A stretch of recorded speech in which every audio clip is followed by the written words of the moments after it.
Olá, pessoal, estão me ouvindo? Sim, professor.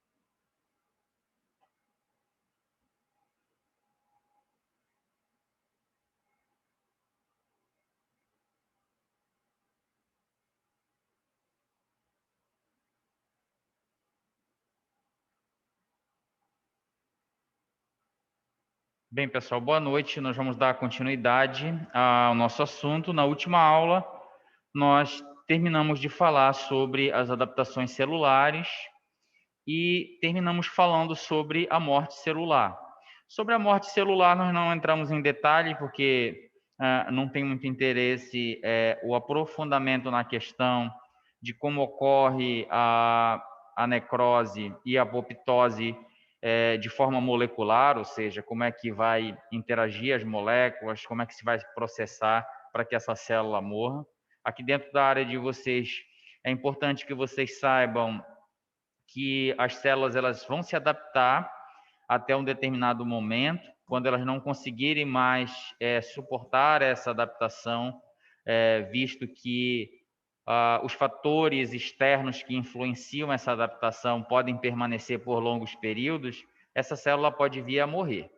Então, o que é interessante vocês saberem aqui? Que existe esses dois tipos de morte celular, a apoptose e a necrose.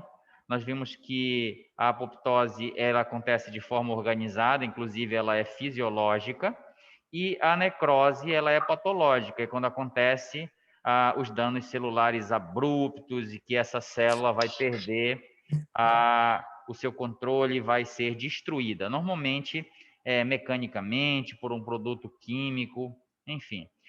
Tem vários fatores externos que vão levar essa célula a morrer.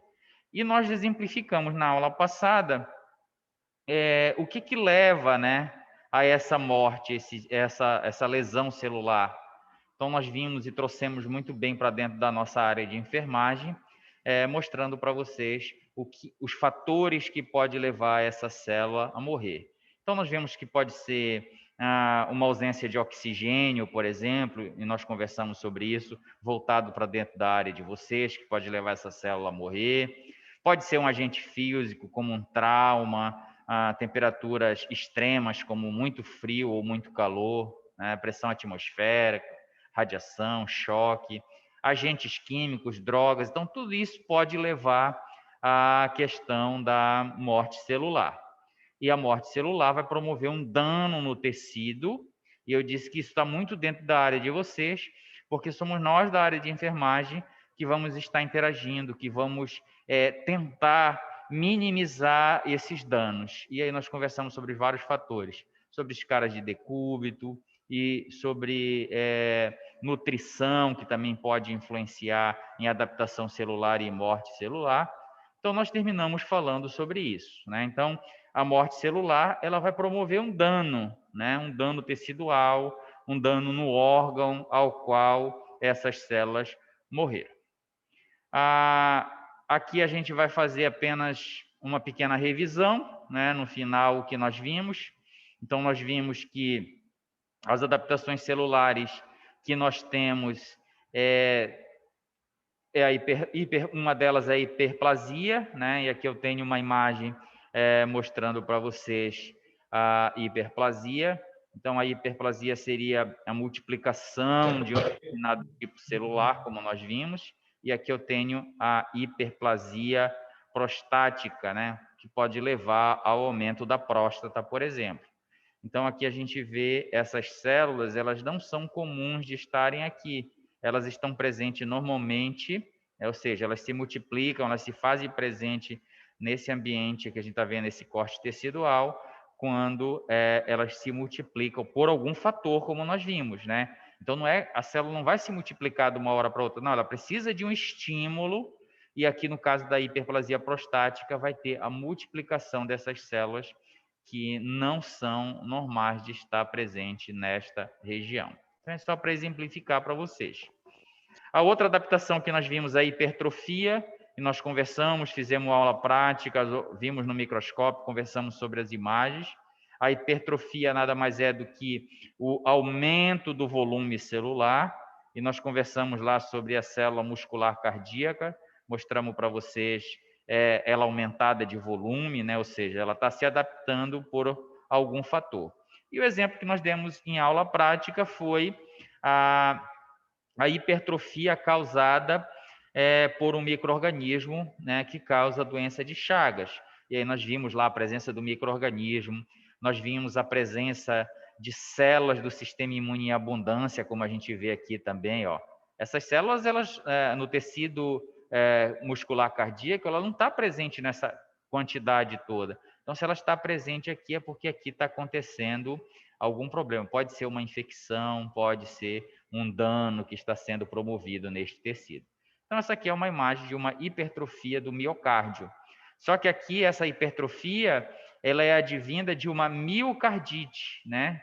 Então, aqui eu tenho uma inflamação do miocárdio, e essa inflamação eu consigo ver aqui na minha histologia com a presença, né? Então, primeiro que eu vejo que as células musculares cardíacas aumentadas de volumes, ou seja, hipertrofiadas, além do que uma presença de uma abundância de células do sistema imune presente aí, visto que aí tem um processo infeccioso acontecendo.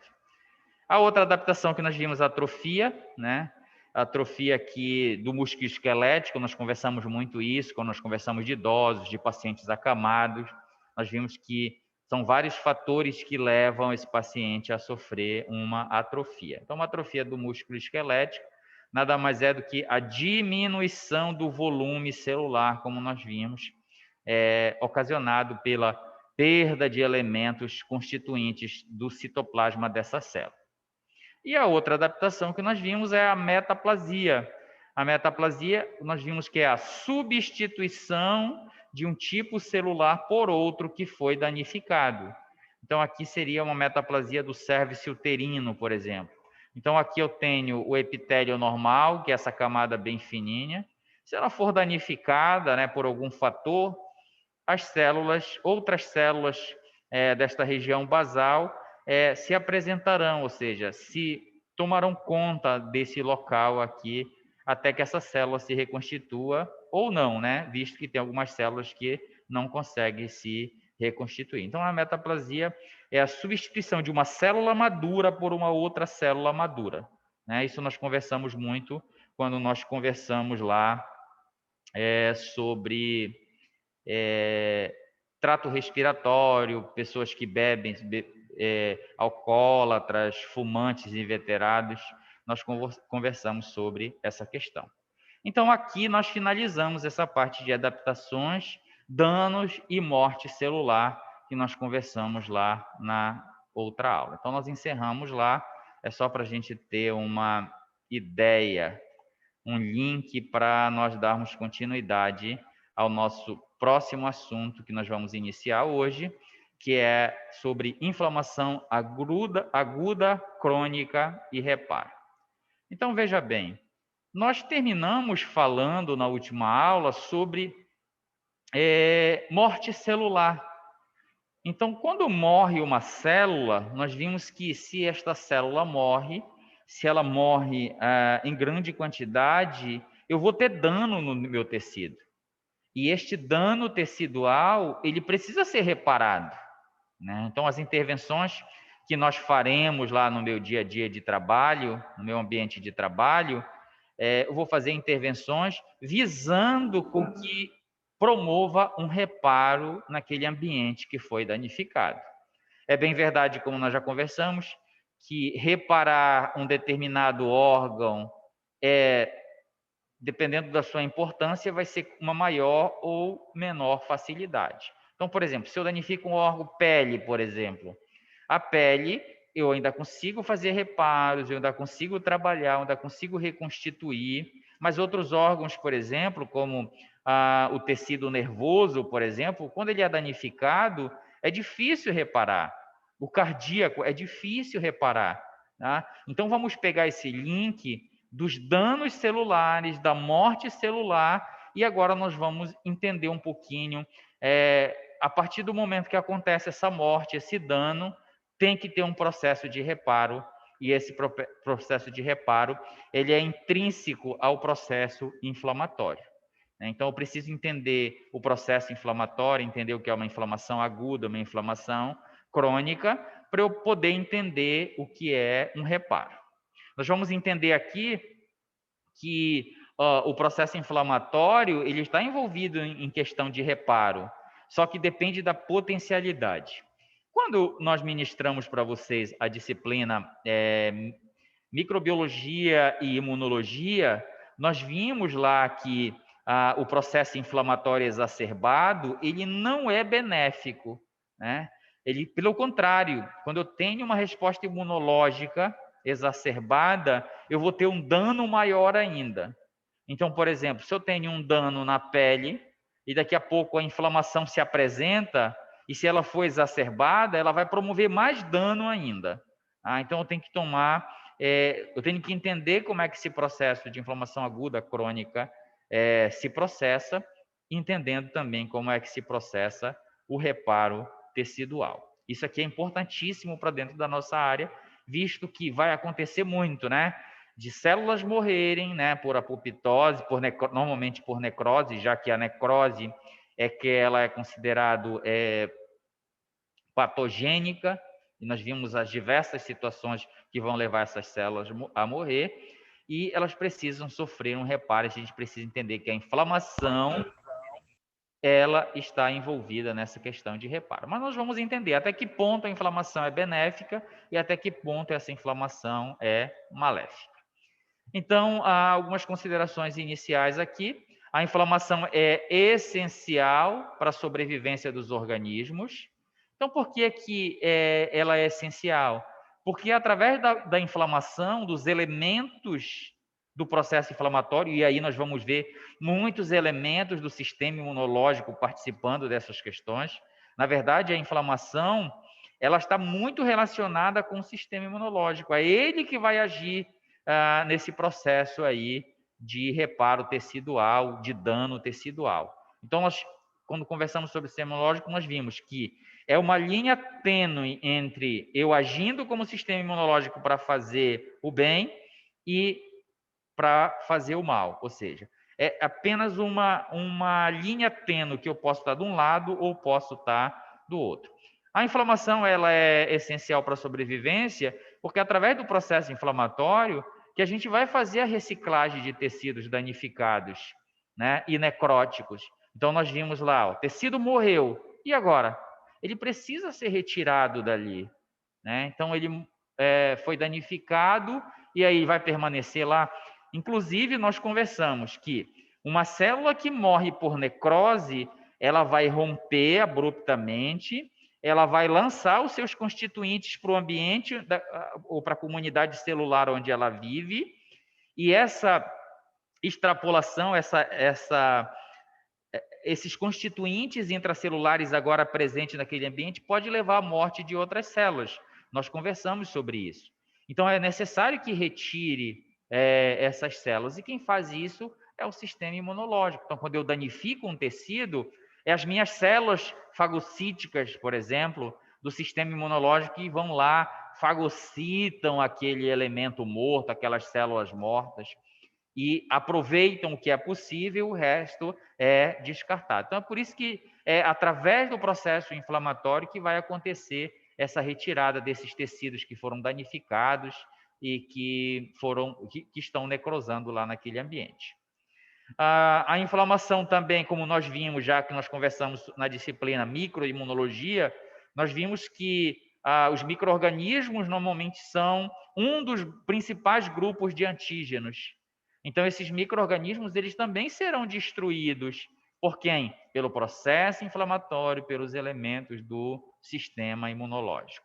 Eliminação de outros antígenos é através da inflamação que eu vou eliminar outros antígenos, inclusive antígenos perigosos, como toxinas, por exemplo, que precisam ser eliminados.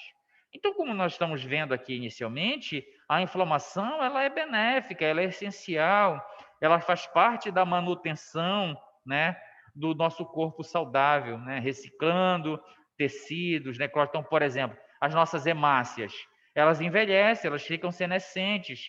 Quem é que vai reciclar isso? Vai reciclar os elementos do sistema imunológico que vão fagocitar, processar essas hemácias danificadas. Então, as nossas células velhas, elas também são recicladas. Então, por isso que eu digo que ela faz parte, né? Vamos dizer assim, ela é fisiológica. Então, a inflamação, até um certo ponto, ela é benéfica, fisiológica. Quais seriam os fatores negativos desse processo inflamatório? Uma iniciação inapropriada. Então, por exemplo, quem tem doença autoimune, por exemplo, eu estaria promovendo uma inflamação, um ataque dos meus tecidos próprios, né? Então, uma iniciação inapropriada, ou seja, eu não tenho o que combater ali. Os tecidos que estão sendo combatidos são próprios. Então, essa seria uma iniciação inapropriada, né? O ideal seria acontecer o quê? Entrou um antígeno, entrou uma substância estranha, inicia-se o processo inflamatório com o objetivo de eliminar aquela substância estranha. Quando eu estou atacando o próprio, eu estou fazendo uma iniciação inflamatória, eu estou fazendo um processo inflamatório inadequado, inapropriado, que vai atingir os meus próprios tecidos. Então, esse seria um dos fatores negativos. Outro fator negativo da inflamação é quando ela é exacerbada, ou seja, ela é além da conta, né? Então, eu quero eliminar uma determinada substância, uma determinada toxina, um determinado antígeno, mas eu vou abruptamente, né? Eu monto uma resposta muito exacerbada, muito ampla, e isso vai levar a danos. Então, é um fator negativo. Então, em vez de eu ajudar, eu estou prejudicando. Então, o meu objetivo era eliminar a causa do problema. E eu acabo usando uma força, né? Montando uma resposta além da medida. E nós conversamos em algum momento lá na imunologia que o processo inflamatório, que o sistema imunológico, que a resposta imunológica, quando ela é produzida de forma exacerbada, ela também causa dano tecidual. O exemplo que nós demos é lá na questão das alergias, né? A alergia nada mais é do que uma resposta abrupta do sistema imunológico. Lógico, com quê? Com o objetivo de eliminar o antígeno. Mas nós vimos que ela traz prejuízo para o tecido. Então, quando nós conversamos de alergia, do edema de glote, lá na imunologia, nós vimos que este é o ponto negativo de uma resposta imunológica exacerbada. Tem outros? Tem. Esse foi o que mais nós comentamos. Professor, Então, oi, pode perguntar? no caso também do paciente diabético, né, também é um exemplo disso, né, porque o paciente diabético, o máximo que ele puder evitar para ter algum tipo de ferimento, porque demora muito a cicatrização deles, né, ele também se encaixa nesse exemplo que o senhor está dando? Você pode falar um pouquinho mais alto, por favor? No caso do paciente que é diabético, ele também se encaixa nesse exemplo que o senhor está dando, porque o paciente diabético ele precisa evitar ao máximo qualquer tipo de ferimento, justamente por conta da cicatrização, né? No caso dos diabéticos que ela está perguntando aqui, as pessoas que têm diabetes, essas doenças de base, por exemplo, como nós conversamos, a presença de glicose em altas concentrações na corrente sanguínea, no meu sistema cardiovascular, ele vai influenciar nos meus capilares. E uma das coisas que a presença de glicose elevada vai promover é a inflamação. Então, a tua rede vascular vai ficar inflamada. E aí, lógico que ela vai ficar frágil, né? Então, o que a gente poderia pensar aqui na questão da inflamação é que quando eu tenho uma inflamação pontual, é mais fácil de eu resolver. Agora, no caso, quando eu tenho uma inflamação sistêmica, ela é muito mais difícil de resolver. Então, por exemplo, a presença dessa glicose, ela vai também influenciar processos inflamatórios, só que processos inflamatórios sistêmicos, né? Então, eu tenho já tenho danos, já tenho pequenos danos promovidos pela glicose na minha rede vascular. E aí, quando eu acrescento, então, imagina, eu já tenho uma inflamação sistêmica. Agora eu promovo mais um dano, e nós vimos que dano tecidual, ó, a inflamação vai ter que se fazer presente para reparar os tecidos lá. Isso é fisiológico, nós acabamos de ver. Então, o diabético que já é inflamado sistemicamente, ainda causa um dano periférico, por exemplo, onde a sua irrigação não é adequada, visto que a glicose atinge a rede de capilares, né, promovendo essa inflamação. Então, se ela promover mais um dano, significa o quê? Que esta inflamação vai se fazer presente agora mais acentuadamente. Sistemicamente, não, naquele local onde promoveu o dano. Então, você lesionou os membros superiores ou inferiores, eu vou ter agora uma inflamação sistêmica, que é característico da doença, do diabetes, associado a uma inflamação pontual causada por aquele dano tecidual. E aí, quando eu associo as duas coisas, é lógico que eu vou promover o quê? Maior ou menor dano? Vou promover maior dano. Então, eu já tenho o sistêmico, com mais o pontual, somado a isso, essa inflamação vai ser o que a gente está falando aqui, exacerbada. Entendeu? Sim, professor, obrigada. Nada. Então, esses danos em diabéticos vai ser difícil de cicatrização, porque ele não, como nós vamos entender no decorrer dessa aula aqui sobre reparo tecidual, nós vamos ver que o reparo tecidual está muito envolvido com uma rede de vascularização adequada. Para o tecido se recuperar, ele precisa ter uma vascularização adequada. E nos diabéticos, eles não têm essa questão da vascularização adequada, principalmente na periferia, visto que eles estão inflamados, como a gente conversou. Com mais o dano tecidual, isso se soma, e aí isso só faz amplificar, e eu teria nessa situação aqui uma resposta exacerbada. E quanto mais exacerbada, mais dano eu vou promover. Então, a gente vê muito isso na questão dos diabéticos, já que ela tocou no assunto, é que eu tenho uma lesão pontual, né, lá no meu pé, principalmente nos pés. Então, eu tenho uma lesão pequena, e se eu não cuido, se eu não trato aquilo, daqui a pouco eu tenho uma lesão extensa, ela vai se avolumando. Por que essa lesão aumenta, se avoluma? Porque eu não tenho o processo de cicatrização adequado devido a essa doença de base, devido à presença exacerbada também do sistema imunológico. Então, quando a gente fala em uma resposta exacerbada do sistema imunológico que está envolvido com dano tecidual, a gente está dizendo que tem uma resposta fracamente controlada, visto que dentro do sistema imunológico eu tenho fatores, eu tenho elementos que controlam a resposta imunológica, justamente para ela não sair do controle. Não, olha, eu vou controlar para essa resposta ser na medida, né? Não ser nem a menos, porque se for uma resposta imunológica fraca, não eliminará o antígeno. Se for uma resposta exacerbada, vai promover dano tecidual.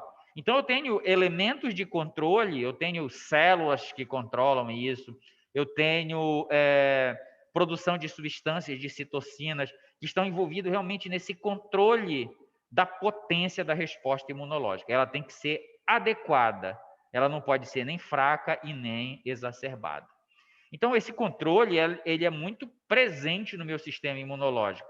Quando eu tenho uma resposta exacerbada, significa que os meus elementos do sistema imunológico não conseguiram controlar adequadamente aquela resposta. E outro fator negativo é quando essa inflamação ela causa injúria e desordem tecidual. Então, a inflamação fisiológica, se eu pudesse dizer assim para vocês, ela é benéfica, mas a inflamação, quando ela perde o controle, ela torna-se negativa, promovendo injúria e desordem tecidual.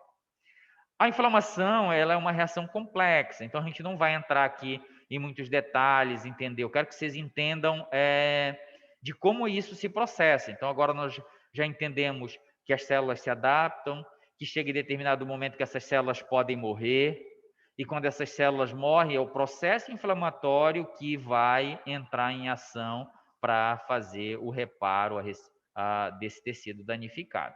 Então, a inflamação é uma reação complexa em tecidos, que consiste principalmente nas respostas do sistema circulatório e do sistema imunológico. Então, esses dois sistemas, eles serão muito importantes. Um deles, nós já falamos aqui, né? Do sistema imunológico, nós já tivemos uma disciplina específica sobre o sistema imunológico. Sobre o sistema circulatório, provavelmente vocês terão uma disciplina que fale sobre os outros sistemas humanos, mas também a gente vai subsidiar vocês aqui. Então, é uma relação íntima, né, entre o sistema circulatório e o sistema imunológico. Essa relação, inclusive, nós falamos quando nós conversamos, por exemplo, com vocês lá na imunologia, mostrando que onde ocorre a síntese das células na medula óssea, que depois elas passarão, né, sistema imunológico formando seus constituintes, depois eles irão, alguns deles, para o sistema circulatório. Nós fizemos aula prática sobre isso, mostrando as células sanguíneas para vocês, né? Mostrando as células do sistema imunológico presente lá no sangue, ou seja, no sistema circulatório. Então, essa relação aqui no processo, na inflamação entre sistema circulatório e sistema imunológico, ela será íntima, né? Visto que os elementos do sistema imunológico associados com todo o sistema circulatório que vão estar envolvidos aí nesse processo de inflamação. Como eu acabei de falar para vocês, um dano tecidual, o reparo para que aconteça, eu preciso do sistema circulatório, eu preciso de uma irrigação sanguínea adequada, eu preciso da formação de novos capilares naquela ferida, né, naquela lesão, para que leve nutrientes, por exemplo, para lá, para que leve oxigênio para aquele tecido. Eu preciso do sistema imunológico associado ao circulatório, porque quem faz a circulação desses elementos do sistema imunológico, quem é? É a corrente sanguínea. É a corrente sanguínea. Então, aí a gente vê essa relação entre sistema imunológico e o sistema circulatório. O sistema circulatório, nós sabemos que ele permeia todos os tecidos, né? Então, eu não sei se eu tenho a imagem aqui, não trouxe. Eu tenho uma imagem que, inclusive, teve um tempo aqui em Belém, aqui no shopping, uma feira em que ele trazia, né, os sistemas humanos. Então, tinha só o sistema circulatório. Então, é uma rede de vasos calibrosos, de artérias, de veias, de capilares, e eles se fazem presente, ou seja, eles permeiam todos os tecidos onde a gente possa imaginar. Professor, então me dê um exemplo do nosso dia a dia para que realmente eu possa demonstrar que o sistema circulatório permeia todos os nossos tecidos. A gente fura o dedo, tá? Quando a gente fura o dedo, está lá o sangue presente. Então, qualquer região que você faça, mesmo que seja pequenas perfurações, vai estar lá presente o sangue, significando que o sangue circula dentro de uma rede de veias, artérias e capilares e que ele está presente. Então, em qualquer região que você possa imaginar, esta rede se faz presente, né? Então, ela permeia todos os tecidos, veiculando os elementos do processo inflamatório, ou seja, uma das funções dele é veicular os elementos do sistema imunológico. Então, como, por exemplo, no caso do diabético, por exemplo, que eu falei, quem é que vai levar a célula para aquele ambiente onde foi causada a lesão lá no membro do meu paciente, né? No membro inferior, por exemplo, no pé do meu paciente? É o sistema circulatório que vai levar, né? Para quê? Para esses elementos fazerem um reparo. Então, ele vai levar elementos do processo inflamatório, como as proteínas, os leucócitos, que estão envolvidos lá, são elementos do sistema imunológico envolvidos com o reparo tecidual. Então, ele permeia, o sistema circulatório permeia todo o meu sistema e veicula esses elementos do processo inflamatório justamente para o local da inflamação. Então, seja onde for que esta inflamação esteja acontecendo, vai ter um capilar próximo, irrigando aquela região. Vai levando quem? Levando os elementos do sistema imunológico. Com qual objetivo? Para que esses elementos vão migrar para aquela região? Com o objetivo de promover o reparo tecidual e a destruição do agente causador daquele dano que aconteceu lá. Então, aqui eu coloquei um micro-organismo, que normalmente a gente pode ver. Olha, eu tenho um dano tecidual promovido por um micro-organismo. Então, tem uma pneumonia. Provavelmente é um micro-organismo que se instalou lá no pulmão e pode promover danos naquele ambiente, destruição. Então, neste momento, os meus capilares, os meus elementos do sistema imunológico vão migrar desses capilares e vão para esse ambiente. Então, nós vimos que ele permeia todos os locais onde todo lugar que houver um processo inflamatório, um dano tecidual, esses elementos serão levados para lá. Então, eu coloquei aqui micro-organismo, só porque eles também estão envolvidos nessa questão de danos teciduais. O sistema imunológico, nós já vimos, estão envolvidos aqui na produção de muitos elementos, dentre eles as proteínas plasmáticas, os leucócitos circulantes. Nós vamos ver que essas proteínas plasmáticas, elas estão muito envolvidas, por exemplo. Alguém poderia me dizer aí, como é que você sabe, por exemplo, que tem... Eu vou criar uma situação aqui. Você tem um catéter, né, periférico. Como é que você sabe que ali está acontecendo um processo inflamatório?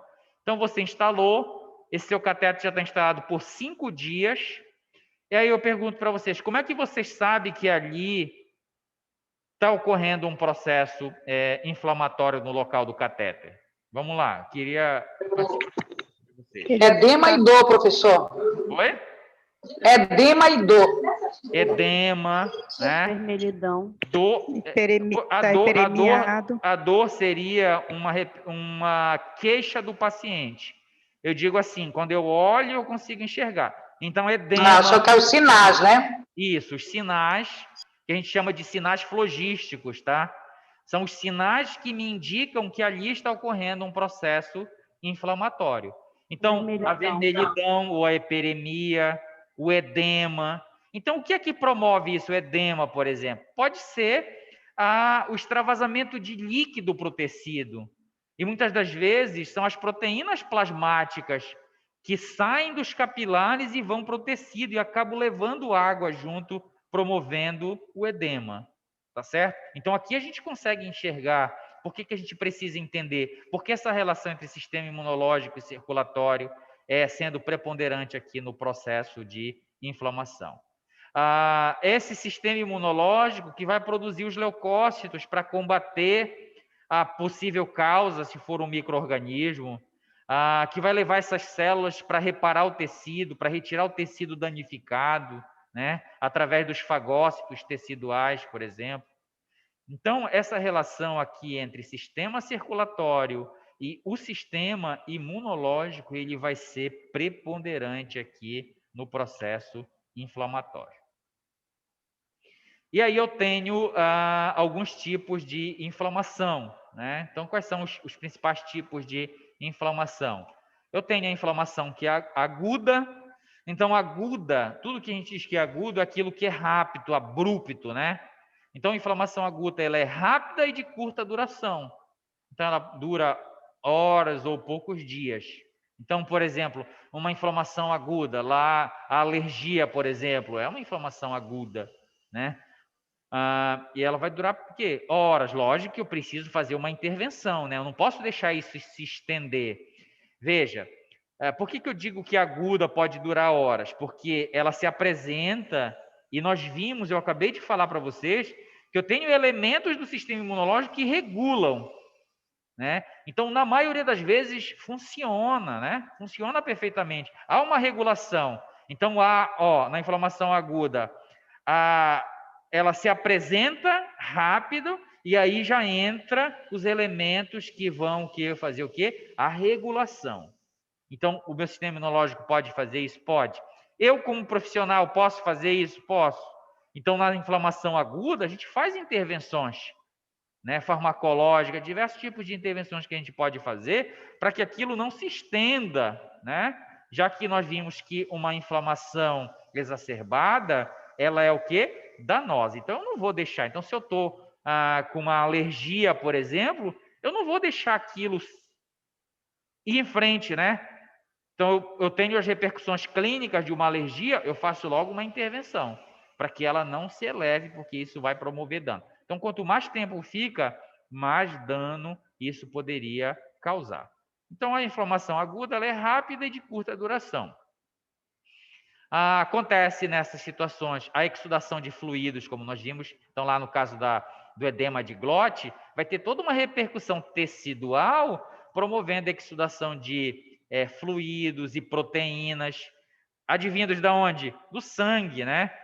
Promovendo o edema que nós vimos lá, que deram como exemplo aqui.